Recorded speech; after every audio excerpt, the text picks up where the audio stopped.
Station पर चाय बेच रहा था लड़का। आरपीएफ महिला ने जो किया उसने सबकी आंखें नम कर दी। दोस्तों, ये कहानी शुरू होती है लखनऊ से, जहाँ रहता था रवि। उम्र केवल 22 साल और जिम्मेदारियां इतनी बड़ी कि अच्छे अच्छे घुटने टेक दे। शहर के एक छोटे से मोहल्ले में एक टूटी फूटी झोपड़ी में रहता था। रात के 4 बजे थे। पूरा मोहल्ला सो रहा था और रवि अपनी माँ के सिरहाने बैठा था, जो बहुत बीमार थी। वह अपनी माँ के सर पर गीला कपड़ा रख रहा था और उनकी खांसी रुकने का नाम नहीं ले रही थी। रवि की माँ बार बार आँख खोलकर रवि की तरफ देखती और धीमे से कहती, बेटा आज तुम मत जा काम पर, बहुत थक रहा है। रवि थोड़ा मुस्कुरा देता और कहता, अगर मैं नहीं गया माँ तो दवा कहाँ से आएगी। और ये कहकर नीचे मुँह कर लिया ताकि उसकी आंखों के आंसू उसकी माँ को ना दिख सके। घर की हालत ऐसी थी कि जैसे हर चीज मदद के लिए पुकार रही हो। छत टपकती थी, दीवारों में दरारें थी। रसोई में केवल 2 डब्बे थे जिसमें थोड़ी सी चीनी और थोड़ी सी चाय पत्ती थी। दूध तो मानो उनके घर का रास्ता ही भूल गया हो। इन सब के बावजूद रवि ने कभी हार मानने की नहीं सोची। 3 साल पहले ऐसी जिंदगी नहीं थी। रवि भी आम लड़कों की तरह पढ़ाई करता था, अपने लिए सपने देख रखे थे, दोस्तों के साथ हंसता खेलता था। उसका सपना था कि वह कुछ बड़ा करे और अपनी माँ को एक अच्छी जिंदगी दे। एक दिन उनके पिता काम के लिए शहर में गए थे और कभी वापस लौट कर नहीं आए। ना कोई फोन, ना कोई खबर। उसके बाद उनकी जिंदगी बदल गई। उसकी माँ भी बीमार रहने लगी थी। घर में कमाने वाला कोई नहीं बचा था, इसलिए उसने फैसला किया कि अब वह पढ़ाई नहीं करेगा और घर की जिम्मेदारियां उठाएगा। शुरू के कुछ दिन उसने मजदूरी की, लेकिन रोज काम मिलना मुश्किल था। कभी पैसे मिलते और कभी खाली हाथ घर लौटना पड़ता। ऐसे ही एक दिन उसने स्टेशन पर एक आदमी को चाय बेचते देखा और उसने भी ठान लिया कि वह भी ऐसा ही करेगा। उसने कहीं से उधार पैसे लेकर एक केतली, चाय पत्ती और दूध का इंतजाम किया। कुछ कप लिए और अगले ही दिन से स्टेशन पर चाय बेचने लगा। उस दिन से उसकी जिंदगी का हर दिन एक नई जंग बन गया। सुबह 4 बजे उठना, माँ को संभालना, फिर स्टेशन जाना और दिन भर चाय चाय गरम चाय की आवाज़ लगाना। यही उसकी दुनिया बन गई। उस सुबह भी वो जल्दी तैयार होकर घर से निकला। माँ को देखकर उसने मुस्कुराने की कोशिश की, लेकिन दिल में एक चिंता थी। अगर आज अच्छे पैसे नहीं मिले तो दवा कैसे आएगी। ठंडी हवा चल रही थी, लेकिन उसके भीतर जो बेचैनी थी वो किसी आंधी से कम नहीं थी। जैसे ही वह स्टेशन पहुंचा, वहां पहले से ही भीड़ बढ़ने लगी थी। ट्रेनें आ जा रही थी, लोग भागदौड़ कर रहे थे। कोई मोबाइल पर बात कर रहा था, कोई जल्दी में था और कोई अपने ही ख्यालों में खोया हुआ। इस भीड़ में रवि अपनी केतली लेकर आवाज़ लगाने लगा, चाय चाय गरम चाय। कुछ लोग चाय लेते और पैसे दे देते, लेकिन कुछ लोग ऐसे भी थे जो उसे डांट देते, चल हट यहाँ से, रास्ता मत रोक। कोई बिना पैसे दिए ही चाय पीकर आगे बढ़ जाता। रवि सब कुछ चुपचाप सहता रहा। उसे पता था कि अगर उसने कुछ कहा तो उसका काम भी छिन सकता है। उसके लिए इज्जत से ज्यादा जरूरी था अपनी माँ की दवाई का इंतजाम करना। इसी दौरान प्लेटफॉर्म पर गश्त कर रही आरपीएफ की एक महिला कांस्टेबल आरती, उसकी आंखें बहुत तेज थी और वह अपने काम को लेकर बेहद सख्त मानी जाती थी। प्लेटफॉर्म पर कौन क्या कर रहा है उसकी नज़र से कुछ नहीं बचता था। अचानक उसकी नज़र रवि पर पड़ी। एक जवान लड़का, फटे कपड़े, हाथ में केतली और चेहरे पर थकान साफ झलक रही थी। आरती कुछ पल के लिए उसे देखती रही, जैसे वह कुछ समझने की कोशिश कर रही हो, लेकिन अगले ही पल उसकी आवाज़ गूंजी, ए क्या कर रहा है यहाँ। आवाज इतनी सख्त थी कि रवि चौंक गया। उसके हाथ हल्के कांपने लगे। उसने जल्दी से केतली संभाली और डरते हुए बोला, मैडम चाय बेच रहा हूँ। आरती ने पूछा, लाइसेंस है। यह सवाल सुनते ही रवि चुप हो गया। उसकी नजरें जमीन पर टिक गई। वो जानता था कि उसके पास कोई जवाब नहीं है। कुछ सेकंड के लिए वहाँ सन्नाटा सा छा गया। फिर आरती ने थोड़ा नरम होकर पूछा, काम क्यों कर रहा है यहाँ? रवि ने हिम्मत जुटाई लेकिन उसकी आवाज कांप रही थी। माँ बीमार है, घर में कोई और नहीं है। इतना कहते ही उसकी आंखों से आंसू आ गए। उसने जल्दी से नजरें झुका ली ताकि कोई उसके आंसू ना देख सके। कुछ पल के लिए आरती चुप रही। उसकी आंखों में एक अजीब सा भाव छा गया, जैसे वह कुछ महसूस कर रही हो। लेकिन अगले ही पल उसने खुद को संभाला और सख्त आवाज में बोली, यह सब मुझे मत बता। नियम तो नियम होते हैं। आज के बाद अगर यहाँ दिखा तो सब जब्त कर लूंगी।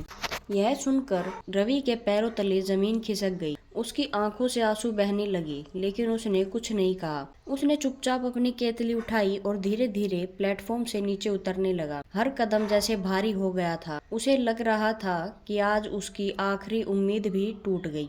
उसके दिमाग में बस एक ही बात घूम रही थी, अब माँ की दवाई कैसे आई? वो घर जाकर क्या जवाब देगा? क्या वह अपनी माँ को बचा पाएगा या नहीं?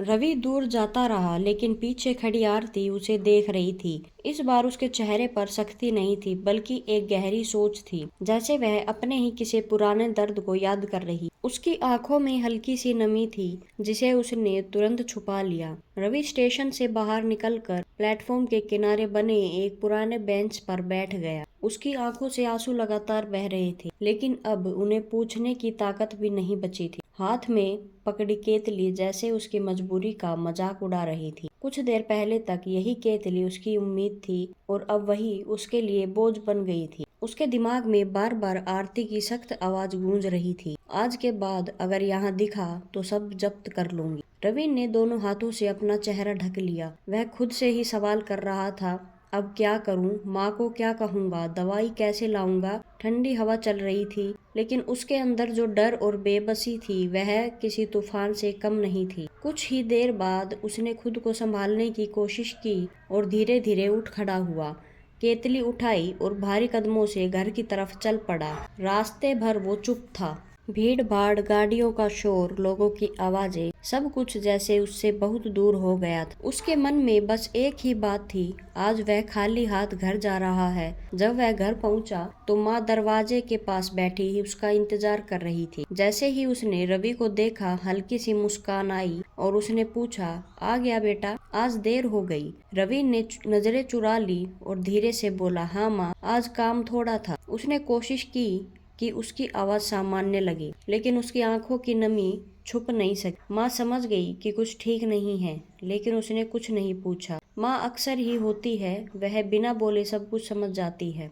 उस रात उसने माँ को बिना दवा दिए सुला दिया, खुद भी एक कोने में लेट गया, लेकिन नींद उससे कोसों दूर थी। वह रात भर छत को देखता रहा। उसके दिमाग में बार बार वही सवाल घूम रहा था, क्या मैं हार जाऊं? क्या मैं सच में कुछ नहीं कर सकता? लेकिन तभी उसे अपनी माँ का चेहरा याद आया, उसकी टूटी हुई सांसें, उसकी उम्मीदें भरी आंखें, और तभी उसने मन बना लिया, डर कर भागने से कुछ नहीं होगा, जो होगा देखा जाएगा। मैं कल फिर स्टेशन जाऊंगा। अगली सुबह पहले से भी ज्यादा भारी थी। रवि ने माँ को देखा, जो अभी भी कमजोरी से जूझ रही थी। उसने खुद को मजबूत किया और बिना कुछ बोले चुपचाप केतली उठाकर घर से निकल गया। स्टेशन के पास पहुँचते ही उसका दिल तेज धड़कने लगा। हर कदम पर उसे डर लग रहा था कि कहीं फिर से आरती सामने न आ जाए, लेकिन मजबूरी डर से बड़ी थी। वह धीरे धीरे प्लेटफॉर्म पर पहुंचा।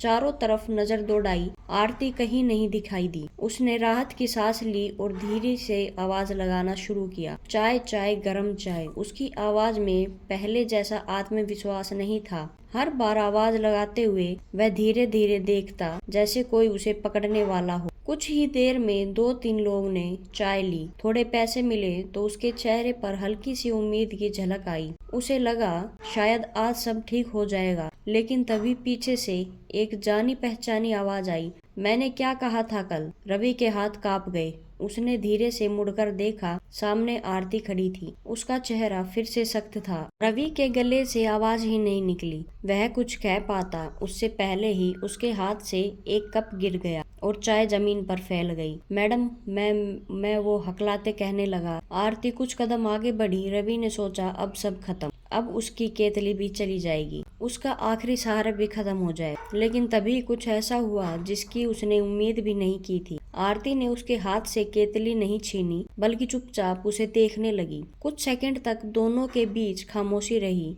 फिर आरती ने धीमी आवाज में कहा, चल मुझे दिखा अपना घर। रवि एकदम चौंक गया। उसे लगा शायद वह उसे पकड़कर कहीं ले जाएगी। घर के मारे उसके पैर जैसे जम गए। सुना नहीं? चल। इस बार आवाज थोड़ी सख्त थी, लेकिन उसमें पहले जैसा गुस्सा नहीं था। रवि ने कुछ नहीं कहा, चुपचाप आगे चलने लगा। उसके कदम भारी थे, दिमाग में हजार सवाल थे। यह मुझे घर क्यों ले जा रही है? क्या करेगी वह? कुछ ही देर में दोनों उस छोटे से कच्चे घर के सामने खड़े थे। रवि ने दरवाजा खोला। अंदर वही पुराना नजारा, टूटी चारपाई, कमजोर माँ, खाली डिब्बे और चारों तरफ फैली गरीबी। आरती ने जैसे ही अंदर कदम रखा, उसकी आंखें सब कुछ देखती चली गई। माँ की हालत देखकर वो कुछ पल के लिए ठिठक गई। कौन है बेटा? माँ ने धीमी आवाज में पूछा। रवि ने झिझकते हुए कहा, माँ, यह आरपीएफ मैडम है। माँ उठने की कोशिश करने लगी, लेकिन कमजोरी के कारण फिर से बैठ गई। उसने हाथ जोड़ लिए। मैडम,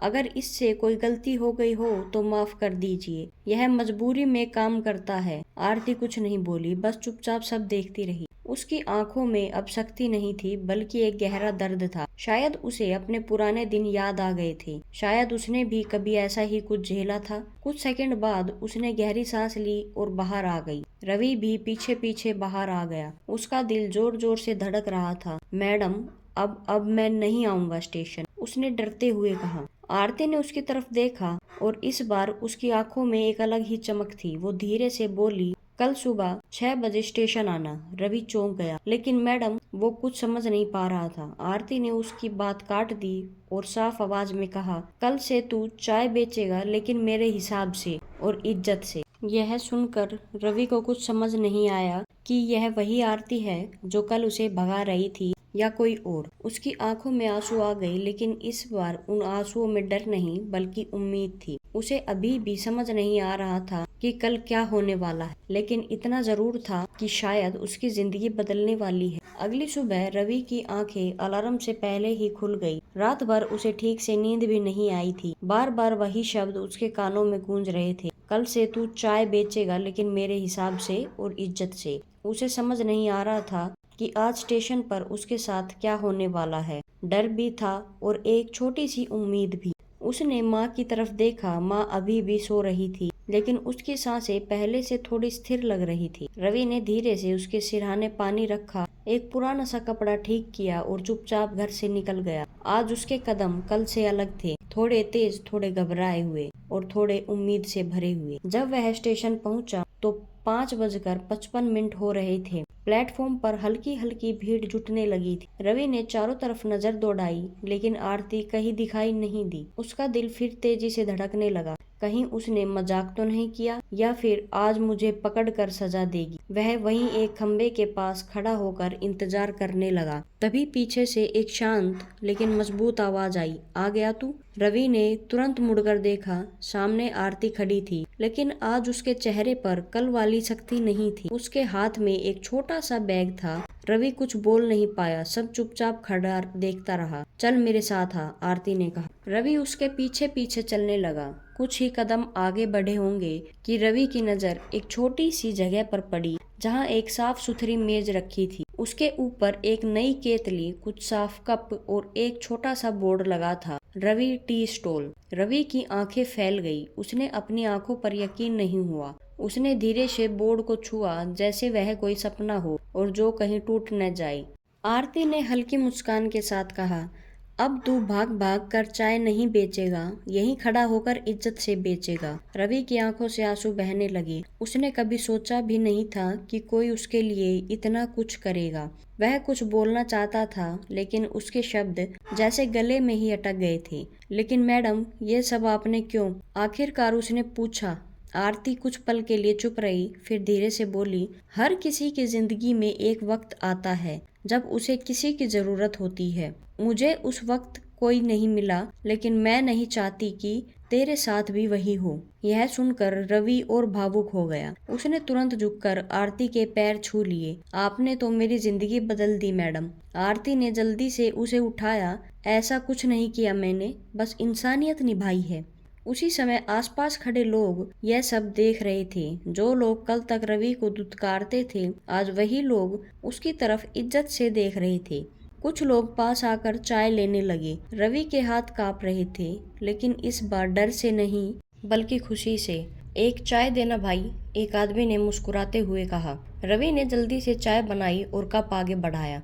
उस आदमी ने पैसे दिए और कहा, पहली बार लग रहा है कि चाय नहीं मेहनत पी रहे हैं हम। यह सुनकर रवि की आंखें फिर से नम हो गई। दिन धीरे धीरे बीतने लगा। रवि का छोटा सा स्टॉल अब लोगों की नजरों में आ चुका था। लोग रुक रुक कर चाय लेने लगे। उसकी कमाई भी पहले से बेहतर हो रही थी, लेकिन सबसे बड़ी बात, आज उसे इज्जत मिल रही थी। दोपहर के समय आरती फिर उसके पास आई। उसने पूछा, कैसा लग रहा है? रवि मुस्कुराया, पहली बार लग रहा है कि मैं भी कुछ बन सकता हूँ। आरती ने सिर हिलाया, और बनेगा भी, बस मेहनत मत छोड़ना। फिर उसने अपने बैग से एक छोटा सा डिब्बा निकाला और रवि को दिया। यह दवाई है तेरी माँ के लिए, डॉक्टर भी मैंने भेज दिया है, वो शाम तक आ जाएगा। रवि जैसे सुन रह गया। उसकी आंखों से आंसू रुक नहीं रहे थे। वह कुछ बोल नहीं पा रहा था, बस बार बार एक ही बात कह रहा था, मैडम मैं यह एहसान कभी नहीं भूलूंगा। आरती ने हल्के से कहा, इसे एहसान मत समझ, जब तू आगे बढ़े तो किसी और की मदद कर देना, बस वही लौटाना होगा मुझे। शाम को सच में डॉक्टर आया। उसने रवि की माँ का चेकअप किया, दवाइयाँ दी और कहा, अगर समय पर इलाज होता रहा तो यह ठीक हो जाएंगी। यह सुनकर रवि के लिए जैसे दुनिया ही बदल गई। वो दौड़कर आरती के पास गया, जो प्लेटफॉर्म पर ही खड़ी थी। मैडम, माँ ठीक हो जाएगी। उसकी आवाज़ खुशी से कांप रही थी। आरती बस मुस्कुरा रही थी। मैंने कहा था ना, सब ठीक होगा। धीरे धीरे शाम हो गई, सूरज ढलने लगा। स्टेशन पर भीड़ कम होने लगी, लेकिन रवि के स्टॉल के पास आज भी कुछ लोग खड़े थे, जो सिर्फ चाय नहीं, उसे कहानी को देख रहे थे जो उसकी आंखों के सामने बन रही थी। कि तभी अचानक प्लेटफॉर्म पर हलचल बढ़ गई। कुछ पुलिस वाले तेजी से वहां आए। उनके बीच एक सीनियर ऑफिसर भी था, जिसका चेहरा काफी सख्त लग रहा था। उसकी नजर सीधे रवि के स्टॉल पर पड़ी और फिर आरती पर टिक गई। यह सब क्या हो रहा है यहाँ? उसकी आवाज गूंज उठी। रवि का दिल एकदम बैठ गया। उसे लगा अब सब खत्म हो जाएगा। आरती शांत खड़ी रही। ऑफिसर आगे बढ़ा और गुस्से में बोला, तुम्हें नियम नहीं पता? प्लेटफॉर्म पर बिना अनुमति यह सब करना मना है। चारों तरफ सन्नाटा छा गया। रवि डर के मारे कांप रहा था, सब कुछ छिन जाने का डर। लेकिन इस बार मामला अलग था। इस बार वो अकेला नहीं था, बल्कि उसके साथ और भी लोग खड़े थे। सीनियर ऑफिसर की आवाज पूरे प्लेटफॉर्म पर गूंज गई, तुम्हें नियम नहीं पता? यह सब क्या हो रहा है? उसके चेहरे पर गुस्सा साफ दिखाई दे रहा था। आसपास खड़े लोग एकदम चुप हो गए। कुछ लोग एक दूसरे की तरफ देखने लगे, जैसे उन्हें समझ नहीं आ रहा हो कि अब क्या होगा। रवि के हाथ कांपने लगे। उसकी आंखों के सामने सब कुछ धुंधला सा होने लगा। उसे लगा आज फिर से उसकी दुनिया उजड़ जाएगी। उसने धीरे से आरती की तरफ देखा, जैसे उससे कोई उम्मीद लगा रहा हो। लेकिन इस बार आरती के चेहरे पर डर नहीं था, बल्कि एक अजीब सा आत्मविश्वास था। ऑफिसर ने फिर सख्त आवाज में कहा, मैं तुमसे बात कर रहा हूँ। कांस्टेबल जवाब दो। आरती ने बिना घबराए सीधा उसकी आंखों में देखा और शांत स्वर में बोली, सर मैंने जो किया है सोच समझ कर किया है। सोच समझ कर नियम तोड़ा है तुमने? ऑफिसर ने गुस्से में कहा। रवि का दिल जैसे बैठ गया। उसे लगा अब आरती की नौकरी भी चली जाएगी और इसकी जिंदगी भी फिर से अंधेरे में चली जाएगी। लेकिन तभी कुछ ऐसा हुआ जिसकी किसी ने उम्मीद नहीं की थी। भीड़ में से एक बुजुर्ग आदमी आगे आया और बोला, सर अगर इजाजत हो तो मैं कुछ कहना चाहता हूँ। ऑफिसर ने उसे देखा, फिर थोड़ा रुक कर कहा, कहो। बुजुर्ग ने रवि की तरफ इशारा करते हुए कहा, यह लड़का रोज यहाँ चाय बेचता था। मजबूरी में इसकी माँ बीमार है, घर में और कोई नहीं है, और इस मैडम ने जो किया वो नियम तोड़ना नहीं, इंसानियत निभाना है। उसकी बात खत्म होते ही एक और आदमी आगे आया, सर हम रोज इसे देखते थे, लोग इसे डांटते थे, भगाते थे, लेकिन इसने कभी हार नहीं मानी और आज पहली बार किसी ने इसकी मदद की है। धीरे धीरे और लोग भी आगे आने लगे। सर अगर यह गलत है तो ऐसी गलती हर पुलिस वाले को करनी चाहिए। आज पहली बार पुलिस ने गरीब की मदद की है। पूरा प्लेटफॉर्म जैसे एक आवाज में बोलने लगा। हर कोई आरती के समर्थन में खड़ा था। माहौल भावुक हो चुका था। ऑफिसर कुछ पल के लिए चुप हो गया। उसने चारों तरफ देखा। लोगों की आंखों में आंसू थे, चेहरे पर सच्चाई थी। फिर उसकी नजर रवि पर गई, जो अब भी डर से कांप रहा था, और फिर आरती पर, जो शांत खड़ी थी। कुछ सेकंड के सन्नाटे के बाद ऑफिसर ने गहरी सांस ली। नाम क्या है तुम्हारा? रवि, उसने डरते हुए जवाब दिया। ऑफिसर ने फिर आरती की तरफ देखा और कहा, तुम्हें पता है तुमने क्या रिस्क लिया है? आरती ने सिर झुका लिया, जी सर, लेकिन अगर किसी की जिंदगी बनती हो तो यह रिस्क छोटा है। ऑफिसर के चेहरे का भाव धीरे धीरे बदलने लगा। उसका गुस्सा अब कहीं गायब हो चुका था। वह कुछ कदम आगे बढ़ा, रवि के पास आया और उसके कंधे पर हाथ रखा। डर मत, आज से तू यहाँ चाय बेचेगा, लेकिन पूरी इज्जत के साथ। रवि ने जैसे यह सुना उसकी आंखों से आंसू बहने लगे। उसे यकीन नहीं हो रहा था कि जो सपना उसने कभी देखा भी नहीं था आज वो सच हो गया। ऑफिसर ने आगे कहा, मैं खुद इसका लाइसेंस बनवाऊंगा। यह सुनते ही पूरा प्लेटफॉर्म तालियों से गूंज उठा। सबकी आंखें नम हो गई, कुछ के चेहरे पर मुस्कान थी। रवि तुरंत झुककर आरती के पैर छूने लगा। मैडम, आपने मुझे नई जिंदगी दे दी। आरती ने उसे उठाया और बस इतना कहा, अब इसे संभाल कर रखना। दिन बीतते गए। कुछ ही महीनों में रवि का छोटा सा स्टॉल एक अच्छे ढंग से चलने वाला ठेला बन गया। अब उसके पास रोज ग्राहक आते थे। उसकी कमाई भी बढ़ गई थी। सबसे बड़ी बात, उसकी माँ अब ठीक हो रही थी। चेहरे पर फिर से चमक लौट आई थी। एक दिन माँ ने रवि को पास बुलाया और मुस्कुराते हुए कहा, बेटा एक बात कहूँ? हाँ माँ। जिस तरह आरती ने तेरी मदद की है उसी तरह किसी ज़रूरतमंद की तुम भी मदद ज़रूर करना, क्योंकि किसी की छोटी सी मदद किसी की पूरी ज़िंदगी बदल सकती है। अब आप बताइए, अगर आप आरती की जगह होते तो आप क्या करते? नियमों से ऊपर उठकर किसी की मदद करते या सिर्फ नियमों का पालन करते रहते? दोस्तों, ये थी आज की हमारी कहानी। आप सभी को कैसी लगी कमेंट बॉक्स के माध्यम से हमें ज़रूर बताएं और साथ ही हमारे चैनल को भी सब्सक्राइब कर लें। दोस्तों, मिलते हैं ऐसी एक और दिल छूने वाली कहानी के साथ। तब तक के लिए आप सभी को तहे दिल से धन्यवाद।